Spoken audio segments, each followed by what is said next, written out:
Hello friends, कैसे आप सब। मैं आपका दोस्त प्रशांत आज के इस सेशन में आप सबका हार्दिक स्वागत करता हूं। फ्रेंड्स, लास्ट वीडियो में हम लोग S4 का यूनिट 2 को पूरी तरह से कवर किया था, जिसमें हम लोगों ने शिक्षक के बारे में पढ़ा, हम लोग शिक्षक की असीमिति के बारे में पढ़ा, हम लोगों ने शिक्षक की असीमिता के सैद्धांतिक परिप्रेक्ष्य को पढ़ा, हम लोगों ने आदर्श शिक्षक के बारे में पढ़ा, हम लोगों ने आदर्श शिक्षक के गुणों के बारे में जाना। फ्रेंड्स, इसी क्रम में आगे बढ़ते हुए S4 का यूनिट 3 आज हम लोग कवर करेंगे इस सेशन में। तो आइए शुरू करते हैं फ्रेंड्स। आज का जो हमारा यूनिट 3 है फ्रेंड्स, वो है अपने कार्यों तथा जीवन उद्देश्यों की समझ।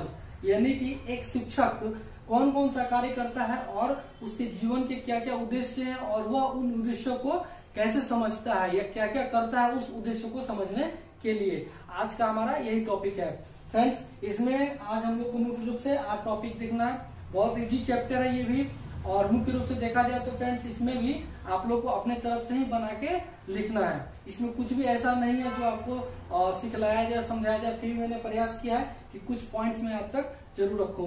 तो आइए समझते हैं एक एक करके।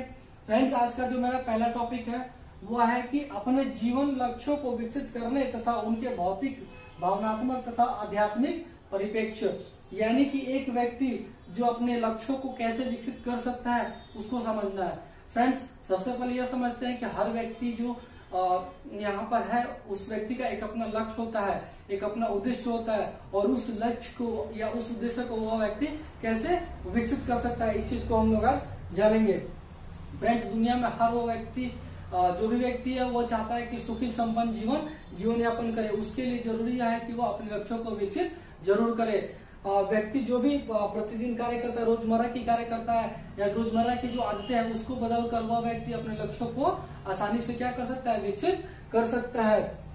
इसके अलावा जो भी हमारा लक्ष्य है उसको प्राप्त करने के लिए हम लोग सबसे पहले छोटे छोटे लक्ष्य को बनाते हैं और उस लक्ष्य को अचीव करते हैं, तब जाकर हम अपने वास्तविक लक्ष्य की प्राप्ति कर पाते हैं। फ्रेंड्स, उदाहरण के लिए जैसे यदि आपको कहीं यात्रा पर जाना है तो आपका सबसे पहला लक्ष्य क्या होना चाहिए कि हम कैसे जाएं कि हमारा पर्यावरण प्रदूषित न हो। तो कहीं ना कहीं यह हमारे लक्ष्य को विकसित करने का एक अच्छा सा उदाहरण हो सकता है।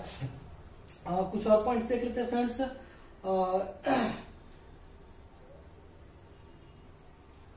अपने जीवन लक्ष्य को, अपने मूल्य को जानना पड़ता है। यानी कि यदि आप अपने लक्ष्य को विकसित करना चाहते हैं तो सबसे पहले आपको अपने वैल्यू को, अपने मूल्य को जानना जरूरी होता है। ठीक है फ्रेंड्स, तो इस तरीके से हम अपने लक्ष्य को विकसित आसानी से कर सकते हैं। आगे बढ़ते हैं फ्रेंड्स। इसी क्रम में जो हमारा दूसरा टॉपिक है आज का वह है स्वयं के बारे में अपने सहकर्मियों, विद्यार्थियों, समुदायों की धारणा। यानी कि आप कौन है, आप कौन है, क्या करते हैं। इससे ज्यादा इम्पोर्टेंट यह है कि सहकर्मी या विद्यार्थी या समुदाय आपके बारे में क्या क्या धारणा रखते हैं। तो इस चीज को समझना जरूरी है। एक शिक्षक होने के नाते सबसे पहला जो उसका कर्तव्य होता है वो होता है कि बच्चों को पढ़ाना, शैक्षणिक कार्य में जोड़ना, और उसमें कहीं ना कहीं उनके जो सहकर्मी होते हैं, जो विद्यार्थी होते हैं या जो समुदाय होते हैं वो उनको सहयोग करते हैं या उनके प्रति उनकी क्या धारणा है, इस चीज को समझना बहुत ही जरूरी होता है। तो फ्रेंड्स, हमारा आज का दूसरा जो टॉपिक है वो है स्वयं के बारे में अपने सहकर्मियों, विद्यार्थियों और समुदायों की धारणा। यानी कि एक शिक्षक के प्रति उसका जो समुदाय है, उसके जो विद्यार्थी है या उसके जो सहकर्मी है वो क्या क्या धारणा रखते हैं। तो फ्रेंड्स, ये बहुत ही इंपॉर्टेंट पॉइंट है जिसको समझना जरूरी है। फ्रेंड्स, कोई भी शिक्षक जो अपने शैक्षणिक कार्य को करता है वो अपने सहकर्मियों से कैसा व्यवहार करता है, अपने विद्यार्थियों से कैसा व्यवहार करता है या अपने समुदाय के प्रति क्या क्या धारणा रखता है, इस चीज को समझना बहुत ही इंपॉर्टेंट होता है। तो जो भी व्यक्ति होता है फ्रेंड्स, अपने बारे में, स्वयं के बारे में, अपने सहकर्मियों या विद्यार्थियों, समुदायों की धारणा को जरूर समझे ताकि उस हिसाब से वो अपने कर्तव्यों का पालन कर सके।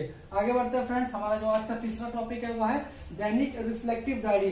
फ्रेंड्स, दैनिक रिफ्लेक्टिव डायरी जिसको हम लोग चिंतनशील डायरी भी कहते हैं। चिंतनशील डायरी, चिंतनशील डायरी, जिसको फ्रेंड्स हिंदी में हम लोग दैनंदिनी भी कहते हैं। दैनंदिनी भी कहा जाता है इसको हिंदी में। फ्रेंड्स, दैनिक रिफ्लेक्टिव डायरी यानी कि चिंतनशील डायरी का मतलब यह हुआ कि कोई व्यक्ति अपने जीवन में हो रही घटनाओं के बारे में एक डायरी में जब वो नोटबुक बनाता है तो वही क्या कहलाता है, रिफ्लेक्टिव डायरी कहलाता है। हर व्यक्ति जो अपनी बातों को किसी व्यक्ति के समक्ष रखने में असमर्थ होता है या व्यक्त नहीं कर पाता है, उसको वो क्या करता है, अपने डायरी में नोट डाउन कर लेता है। वही फ्रेंड्स क्या कहलाता है हमारा चिंतनशील डायरी। यानी कि आप सुबह से उठ के और रात तक कौन कौन से क्रियाकलाप कर रहे हैं, कौन कौन से अच्छे काम आपने किए, कौन कौन से घटनाएं आपके साथ घटी, वो सारी चीजें अपने नोटबुक में लिखना ही क्या कहलाता है, रिफ्लेक्टिव डायरी कहलाता है। फ्रेंड्स, रिफ्लेक्टिव डायरी लिखने का तरीका क्या है कि आप जब भी डायरी लिखने बैठे तो वो आपके सोने के समय होना चाहिए, ताकि दिन भर का जो भी क्रियाकलाप है आप उसको अच्छे से नोट डाउन कर सके।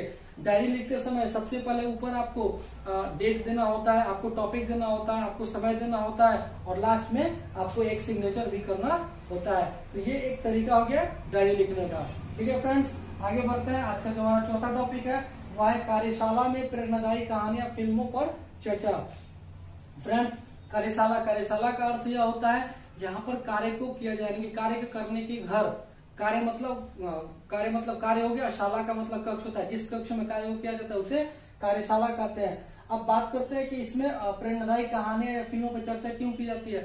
फ्रेंड्स, हम सभी जानते हैं कि फिल्म या कहानियां क्या करती है, वो हमारे कहीं ना कहीं जो हमारा जो जीवन होता है उसको वो चित्रण करता है, दूसरे के समक्ष व्यक्त करने का एक तरीका होता है। यदि किसी बालक को कोई कहानी बोलकर सुनाया जाए और उसी चीज को चित्रण के माध्यम से, फिल्म के माध्यम से अगर दिखा दी जाए तो वो कहीं ना कहीं उस बालक के मन मस्तिष्क में पूरी तरह से सेट हो जाता है, बैठ जाता है, और वो उस चीज को नहीं भूल पाता है। तो कहीं ना कहीं कक्षा कक्ष में ये प्रेरणादायी कहानियां या फिल्मों के माध्यम से हम लोग बच्चों का क्या करते हैं, मोटिवेट करते हैं, उनको प्रेरित करते हैं, उनको मोटिवेशनल मूवीज दिखाते हैं, उनको मोटिवेशनल वीडियोस दिखाते हैं, उनको छोटी छोटी प्रेरणादायी कहानियां दिखाते हैं, और उनसे उनका अधिगम करते हैं, तरीके से उनको सिखाया जाता है। इससे क्या होता है कि बच्चे अच्छे तरीके से उस चीज को सीख लेते हैं, और वह जो सीखना होता है वो अस्थायी होता है। फ्रेंड्स, आप लोगों ने सुना होगा कि कोई बच्चा एक पेपर पढ़ता है और कोई न्यूज़पेपर पढ़ता है, और उसी न्यूज को जब वो टीवी में देख लेता है तो दोनों में डिफरेंस होता है। जो बच्चा न्यूज़पेपर को पढ़ता है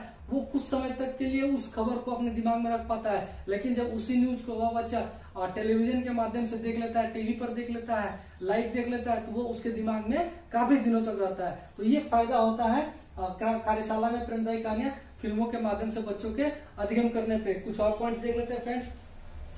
इसमें क्या होता है कि बच्चों के मन पे गहरा प्रभाव पड़ता है, और वह चीज वो बच्चा ज्यादा समय तक याद रखता है।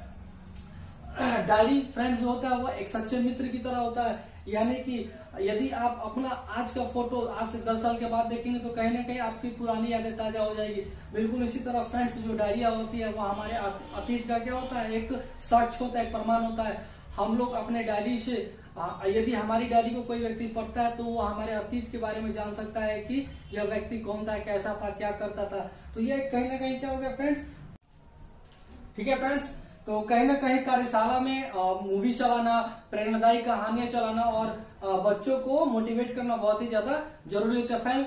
फ्रेंड्स, फिल्मों में क्या होता है, संवाद होता है, तर्क वितर्क होता है, उसमें बहुत सारे पात्र होते हैं जिसको देख के बच्चे के मन मस्तिष्क में वो पूरी तरह से सेट हो जाता है। तो कहीं ना कहीं ये बहुत ही ज्यादा जरूरी है।